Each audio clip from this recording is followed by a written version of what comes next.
Sir, വീണ വിജയനെതിരായ ഇഡിയുടെ കൂടുതൽ തെളിവുകൾ പുറത്തേക്ക് വരികയാണ്. ദുബായിലേക്ക് 85 ലക്ഷം രൂപ അയച്ചു, ഹവാല ഇടപാടിന് തെളിവുണ്ട് എന്നാണ് ഇഡിയുടെ അന്വേഷണ റിപ്പോർട്ടിനെ ഉദ്ധരിച്ച് മാധ്യമങ്ങൾ റിപ്പോർട്ട് ചെയ്യുന്നത്.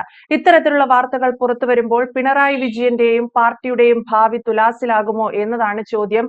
ആരുടെ കൈകളാണ് ഇപ്പോൾ ശുദ്ധമല്ലാത്തത്? എന്റെ കൈകൾ ശുദ്ധമാണ് എന്ന് പിണറായി വിജയൻ പറഞ്ഞത് ഒരു തമാശയായിട്ടായിരിക്കും കേരളീയർ മുഴുവൻ പുതിയ വാർത്തകളുടെ പശ്ചാത്തലത്തിൽ കണക്കാക്കുക. മാസപ്പടി കേസ് എന്ന് അറിയപ്പെടുന്ന CMRL എക്സാലോജിക് കേസ് നിർണായകമായ വഴിത്തിരിവിലാണ് എന്ന് മാധ്യമങ്ങൾ പറഞ്ഞതല്ല, വ്യാഖ്യാനിച്ചതല്ല. ED ഔദ്യോഗികമായി ഇന്നലെ ഇറക്കിയ പത്രക്കുറിപ്പിൽ പ്രധാനപ്പെട്ട 2-3 കാര്യങ്ങൾ പറഞ്ഞിട്ടുണ്ട്. സാധാരണ കേൾക്കുന്ന പണം കൈമാറ്റമല്ലാതെ അതിനപ്പുറത്തേക്ക് ഹവാല ഇടപാട് നടന്നു എന്നാണ് ED വ്യക്തമാക്കിയിട്ടുള്ളത്. 85 ലക്ഷത്തോളം രൂപ ദുബൈയിലേക്ക് മാറ്റി. ഇന്ത്യൻ കറൻസിയിലെ 20.5 കോടി രൂപയുടെ ഇടപാട് നടന്നതായും ED പത്രക്കുറിപ്പിൽ ഔദ്യോഗികമായി അറിയിച്ചിട്ടുണ്ട്. CMRL കരിമണൽ കർത്ത എന്ന് നമ്മളൊക്കെ വിളിക്കുന്ന ഈ അദ്ദേഹത്തിന്റെ സ്ഥാപനത്തിൽ നിന്നും ഒരു സേവനവും ചെയ്യാതെ എക്സാലോജിക് എന്ന പിണറായി വിജയന്റെ മകളുടെ കടലാസ് കമ്പനി മാസപ്പടി വാങ്ങി എന്നുള്ളതാണ് കേസിന്റെ ആരംഭം. എന്തിന് കരിമണൽ കർത്ത അന്നത്തെ മുഖ്യമന്ത്രിയുടെ മകൾക്ക് കാശ് കൊടുത്തു? അത് മുഖ്യമന്ത്രിയിൽ നിന്ന് ചില നേട്ടങ്ങൾ ഇദ്ദേഹത്തിന് ഉണ്ടാകണം. വളരെ സിമ്പിൾ ആയിട്ടുള്ള ലോജിക്കാണ്, അത് എല്ലാവർക്കും അറിയാവുന്ന കാര്യം. നമ്മൾ പറയുന്ന ഈ കാശ് മാത്രമല്ല, അല്ലാതെയും ഇടപാടുകൾ നടന്നു എന്ന് അന്നേ ആരോപണം ഉണ്ടായിരുന്നു. ദുബായിലേക്കുള്ള ഈ കാശ് കടത്തൽ, സ്വപ്ന സുരേഷ് നേരത്തെ ഉന്നയിച്ച ആരോപണങ്ങൾ, അവരിപ്പോഴും ആവർത്തിക്കുന്ന ആരോപണങ്ങൾ ഇതുമായി ബന്ധപ്പെട്ട് നമുക്ക് കൂട്ടി വായിക്കാവുന്നതാണ്. ഡിപ്ലോമാറ്റിക് ബാഗേജ് മുഖേന ഒട്ടേറെ ദുരൂഹമായ ഇടപാടുകൾ നടന്നതായി അക്കമിട്ട് നിരത്തിയാണ് സ്വപ്ന സുരേഷ് ആരോപണം ഉന്നയിച്ചിട്ടുള്ളത്. ഈ ആരോപണങ്ങളിൽ ഒന്നുപോലും പിണറായി വിജയന്റെ കുടുംബാംഗങ്ങളും ഇതുവരെ നിഷേധിച്ചിട്ടില്ല. ഓണറബിൾ ചീഫ് മിനിസ്റ്റർ എന്ന് അഭിസംബോധന ചെയ്തുകൊണ്ട് എത്രയോ അഭിമുഖങ്ങൾ സ്വപ്ന സുരേഷ്, ഇടനിലക്കാരി എന്ന് വേണമെങ്കിൽ പറയാം, ഫസ്റ്റ് ഹാൻഡ് ഇൻഫർമേഷൻ, അവർ കോൺസുലേറ്റിന്റെ സെക്രട്ടറി ആയിരുന്നു, ഉള്ള ഒരു വ്യക്തി നടത്തിയ വെളിപ്പെടുത്തലുകൾ എന്തുകൊണ്ട് അന്നത്തെ മുഖ്യമന്ത്രി, ഇന്നത്തെ പ്രതിപക്ഷ നേതാവ് നിഷേധിച്ചില്ല? ദുബായ് ബന്ധം പിണറായി വിജയന്റെ കുടുംബവുമായി ബന്ധപ്പെടുത്തി ആരോപണ വിധേയമാകുന്നത് ഇപ്പോൾ ആദ്യമായി അല്ല. ഇതുവരെ തീരുമാനമാകാതെ സുപ്രീം കോടതിയുടെ മുന്നിൽ കിടക്കുന്ന ലാവ്ലിൻ കേസുമായി ബന്ധപ്പെട്ട് അന്നു മുതൽ ഒരു ദുബായ് കണക്ഷനെ കുറിച്ച് ആരോപണങ്ങൾ ഉണ്ട്. ഈ ലാവ്ലിൻ കേസിൽ ഇടനില ആയി കിട്ടിയ, അതിന്റെ പ്രതിഫലമായി കിട്ടി എന്ന് ആരോപിക്കപ്പെട്ട പണം നിക്ഷേപിക്കപ്പെട്ടത് ദുബായിലെ ഒരു സ്ഥാപനത്തിലാണ് എന്നായിരുന്നു അന്നത്തെ ആരോപണം. ഇത് മാത്രമല്ല, പിണറായി വിജയന്റെ അടിക്കടിയുള്ള ഗൾഫ് സന്ദർശനം, വിദേശ സന്ദർശനവും ആരോപണ വിധേയമായിട്ടുണ്ട്. ഇതിലൊക്കെ തന്റെ കൈകൾ ശുദ്ധമാണ് എന്ന് പിണറായി വിജയന് തീർച്ചയായും പറയാനുള്ള അവകാശമുണ്ട്. അങ്ങനെയെങ്കിൽ ഇദ്ദേഹം ചെയ്യേണ്ടിയിരുന്നത് ഈ ആരോപണങ്ങൾക്കൊന്നും വഴി തെളിയിക്കാതെ തന്റെ വിദേശ പര്യടന രേഖകൾ അദ്ദേഹത്തിന് പരസ്യപ്പെടുത്താമായിരുന്നു. ഉദ്ദേശ ലക്ഷ്യങ്ങൾ അതിൽ നിന്ന് ജനങ്ങൾക്ക് വ്യക്തമാകുമായിരുന്നു. അത് മാത്രമല്ല, ഒരു വിധത്തിലുള്ള ദുരൂഹമായ ഇടപാടുകൾ താൻ നടത്തിയിട്ടില്ല എന്ന് അദ്ദേഹത്തിന് പ്രഖ്യാപിക്കേണ്ട മറ്റു ചില സന്ദർഭങ്ങളും ഇതിന്റെ കൂടെയുണ്ട്. അതും ഇപ്പോൾ ഓർത്തിരിക്കുന്നത് നല്ലതാണ്. ഇദ്ദേഹം ചികിത്സയ്ക്കായി അമേരിക്കയിൽ പോയപ്പോൾ താൻ പല പ്രാവശ്യവും അദ്ദേഹത്തെ അനുഗമിച്ചിരുന്നതായി കിറ്റക്സിന്റെ ഉടമസ്ഥൻ സാബു പരസ്യ പ്രസ്താവന ഇറക്കിയിട്ടുണ്ട്. മാത്രമല്ല, തനിക്ക് പല കാര്യങ്ങളും അറിയാം എന്ന് അദ്ദേഹം പറഞ്ഞപ്പോഴും പിണറായി വിജയനുമായി ബന്ധപ്പെട്ട പാർട്ടിയോ അത് നിഷേധിച്ചിട്ടില്ല. വലിയ മുതലാളിമാരുമായി പിണറായി വിജയന് എന്ത് ബന്ധമാണ് ഉള്ളത്? ഇടതുപക്ഷത്തെക്കുറിച്ച് പറയുമ്പോൾ ഇടതുപക്ഷ ധാർമ്മികതയെക്കുറിച്ചാണ് എല്ലാവരും പറയുന്നത്.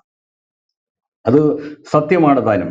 കാര്യം, ത്യാഗനിർഭരമായ ഭൂതകാലം കമ്മ്യൂണിസ്റ്റ് നേതാക്കന്മാർക്കെല്ലാം ഉണ്ട്. പിണറായി വിജയനുമുണ്ട്. അടിയന്തരാവസ്ഥ കാലത്ത് MLA ആയിട്ട് പോലും ഭീകരമായ മർദ്ദനത്തിന് വിധേയനായ ആളാണ് പിണറായി വിജയൻ. അന്ന് പോലീസ് മർദ്ദനത്തിൽ പരിക്കേറ്റ് ചോര പാടുകളുള്ള തന്റെ വസ്ത്രം ഉയർത്തിക്കാട്ടിയാണ് അദ്ദേഹം അസംബ്ലിയിൽ പ്രസംഗിച്ചത്. അങ്ങനെയുള്ള ഒരു പിണറായി വിജയന്റെ മേലാണ് ഈ ആരോപണങ്ങൾ ഉന്നയിക്കുന്നത്. അദ്ദേഹത്തിന്റെ ഈ CPM-ന്റെ ഭാഷയിൽ പറഞ്ഞാൽ ബൂർഷ്വാ ബന്ധം, ബൂർഷ്വാ ജീവിത രീതികൾ എന്തുകൊണ്ട് ഇത് കഴിഞ്ഞ സർക്കാരിന്റെ കാലത്ത് പുറത്തു വന്നില്ല? അത് വളരെ സിമ്പിൾ ആയിട്ടുള്ള ഒരു ലോജിക് ഇതിലുണ്ട്.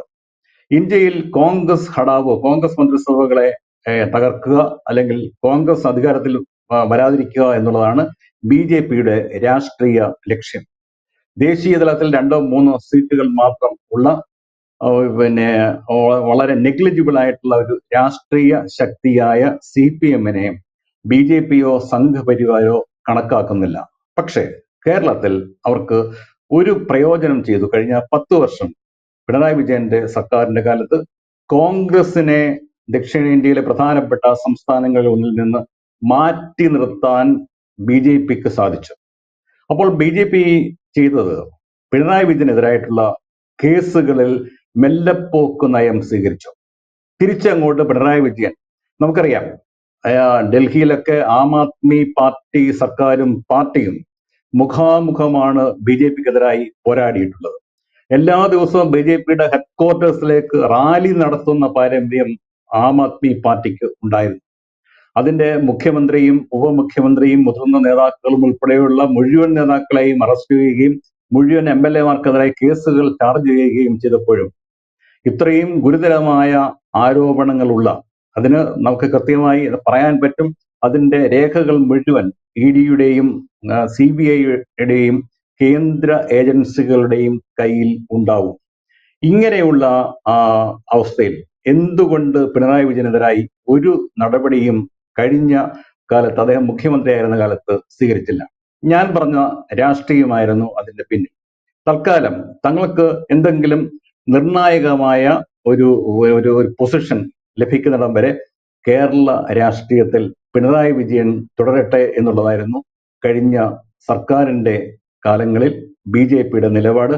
അതിനൊക്കെ പെട്ടെന്ന് അന്ത്യം കുറിക്കപ്പെട്ടത് UDF നേടിയ വൻ വിജയമാണ്. UDF വൻ വിജയം നേടി, BJP-ക്ക് 3 സീറ്റ് കിട്ടി, പ്രതിപക്ഷം 35 സീറ്റിലേക്ക് ഒതുങ്ങുകയും ദയനീയമായി പരാജയപ്പെടുകയും ചെയ്തപ്പോഴാണ് ഇനി പിണറായി വിജയനെ കൊണ്ട് തങ്ങൾക്ക് യാതൊരു രാഷ്ട്രീയ ലക്ഷ്യവും സാധിക്കാനില്ല എന്ന് BJP തിരിച്ചറിയുകയും ഈ കേസുകൾ ഒന്നൊന്നായി പൊടി തട്ടി എടുക്കുകയും ചെയ്തിട്ടുള്ളത്. അപ്പോൾ ഇനി സംഭവിക്കാൻ പോകുന്ന 2 കാര്യങ്ങളാണ്. ഒന്ന്, ഈ പണത്തിന്റെ ട്രെയിൽ ഓഫ് മണി, കള്ളപ്പണ കേസിൽ തെളിയിക്കേണ്ടത് അതാണ്. ആര് എന്തിന് കാശ് വാങ്ങിച്ചു, അത് എങ്ങോട്ടൊക്കെ പോയി, അതാണ് ട്രെയിൽ ഓഫ് മണി എന്ന് പറയുന്നത്. ട്രെയിൽ ഓഫ് മണിയുടെ അന്വേഷണമാണ് ഇപ്പോൾ ED നടത്തിക്കൊണ്ടിരിക്കുന്നത്. അങ്ങനെയാണ് മുഹമ്മദ് റിയാസുമായി ബന്ധപ്പെട്ടവരുടെ വീടുകളിൽ, സ്ഥാപനങ്ങളിൽ പരിശോധന നടത്തിയത്. ലേക്കർ ഇന്ത്യ എന്ന മറ്റൊരു കടലാസ് സ്ഥാപനം വഴിയും കാശ്, ഈ അഴിമതി പണം കൈമാറിയിട്ടുണ്ട് എന്ന് ED കണ്ടെത്തിയിട്ടുണ്ട്. ഇനി അത് എങ്ങോട്ട് ചെല്ലും എന്ന് പ്രത്യേകിച്ച് പറയേണ്ട ആവശ്യമില്ല. അത് പിണറായി വിജയനിലേക്ക് ചെല്ലും. പിണറായി വിജയനിലേക്ക് ചെന്ന് കഴിഞ്ഞാൽ എന്ത് സംഭവിക്കും? ഇതിന്റെ കപ്പിത്താനുണ്ട് ഒക്കെ എന്നൊക്കെ, ഇതൊരു കപ്പലുണ്ട്, ക്യാപ്റ്റൻ ഉണ്ട് എന്നൊക്കെ കഴിഞ്ഞ നിയമസഭാ സമ്മേളനത്തിൽ വീണ പറഞ്ഞത് നമുക്ക് ഓർമ്മയുണ്ട്. വീണ ജോർജ് പറഞ്ഞത് നമുക്ക് ഓർമ്മയുണ്ട്. ഇപ്പോൾ കപ്പിത്താനില്ല. കപ്പിത്താന് പിന്നിൽ കുറച്ചു പേർ മാത്രമേ ഉള്ളൂ. അത് സ്തുതിപാഠകരാണ്, MP ഗോവിന്ദനെ പോലെയുള്ള ആൾക്കാർ. പാർട്ടിക്കാർക്ക് ഇതിന്റെ സത്യാവസ്ഥ ബോധ്യപ്പെട്ടിട്ടുണ്ട്. കാര്യം പിണറായി വിജയന്റെ രാഷ്ട്രീയ ജീവിതത്തിലെ ഏറ്റവും നിർണായകമായ കാര്യമാണിത്. കഴിഞ്ഞ തെരഞ്ഞെടുപ്പിൽ പാർട്ടിയുടെ അടിയുറച്ച സഖാക്കൾ വോട്ട് ചെയ്തത് LDF-നല്ല UDF-നാണ്. പാർട്ടിയുടെ ശക്തി കേന്ദ്രങ്ങളിൽ മുഴുവൻ പിണറായി വിജയന്റെ മണ്ഡലത്തിൽ പോലും അദ്ദേഹത്തിന് പ്രതീക്ഷിച്ചത്ര വോട്ട് കിട്ടിയില്ല. പാർട്ടി അണികളുടെ വിധിയെടുത്ത് പിണറായി വിജയന്റെ കൈകൾ ശുദ്ധമാണ് എന്നല്ല, ശുദ്ധമല്ല എന്നുള്ളതാണ്. തെരഞ്ഞെടുപ്പ് ഫലമാണ് അതിന്റെ ഏറ്റവും വലിയ തെളിവ്. ഇപ്പോൾ കാര്യങ്ങൾ വ്യക്തമായ സ്ഥിതിക്ക് ഈ ED-യുടെ കേന്ദ്ര ഏജൻസികളുടെ ചോദ്യ മുറിയിലേക്ക് പിണറായി വിജയനും കുടുംബവും എത്തുമ്പോൾ പാർട്ടിക്കകത്ത് അവരെ സംരക്ഷിച്ചു നിർത്തുക ഇനി പ്രായോഗികമല്ല. ഇപ്പോൾ ചില പ്രസ്താവനകളൊക്കെ ഇറക്കി തടി രക്ഷിക്കാനുള്ള ഒരു ശ്രമം മാത്രമാണ്, ദുർബലമായ ശ്രമം മാത്രമാണ് നടത്തുന്നത്.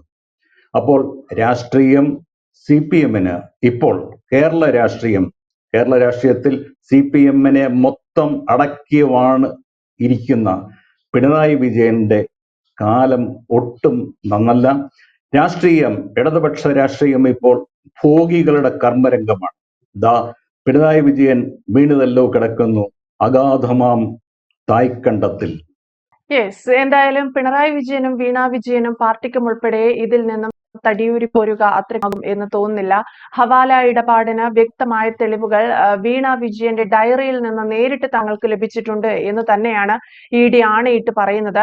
വെറും ഒരു രാഷ്ട്രീയ പകപോക്കലായി മാസപ്പടി കേസിനെയോ അല്ലെങ്കിൽ വീണ വിജയന് ഹവാല ഇടപാടുകൾ വീണ വിജയൻ നടത്തിയിട്ടുണ്ട് എന്ന EDയുടെ അന്വേഷണ റിപ്പോർട്ടിനെയോ തള്ളിക്കളയാൻ സാധിക്കില്ല. അങ്ങനെയാണെങ്കിൽ പാർട്ടിക്കും പിണറായി വിജയനും എന്റെ കൈകൾ ശുദ്ധമാണ് എന്ന് പറഞ്ഞ പിണറായി വിജയനും അദ്ദേഹത്തെ പൂർവാധികം ശക്തിയോടെ പിന്താങ്ങിയ പാർട്ടിക്കും വരും ദിവസങ്ങൾ അതീവ നിർണായകമാണ്. പ്രദീപ് സാർ പറഞ്ഞതുപോലെ തൽക്കാലം ചില പ്രസ്താവനകൾ നടത്തി തടിയൂരാം എന്നല്ലാതെ ഇതിനൊരു സമ്പൂർണ്ണ സൊല്യൂഷൻ പാർട്ടി ഉടൻ തന്നെ കാണേണ്ടതുണ്ട്. ജനങ്ങളുടെ അല്ലെങ്കിൽ EDയുടെ തന്നെ അല്ലെങ്കിൽ കേന്ദ്ര സർക്കാരിന്റെ മറ്റ് അന്വേഷണ ഏജൻസികളുടെ ഒക്കെ ചോദ്യത്തിന് ഉത്തരം പറയേണ്ടതായും വരും.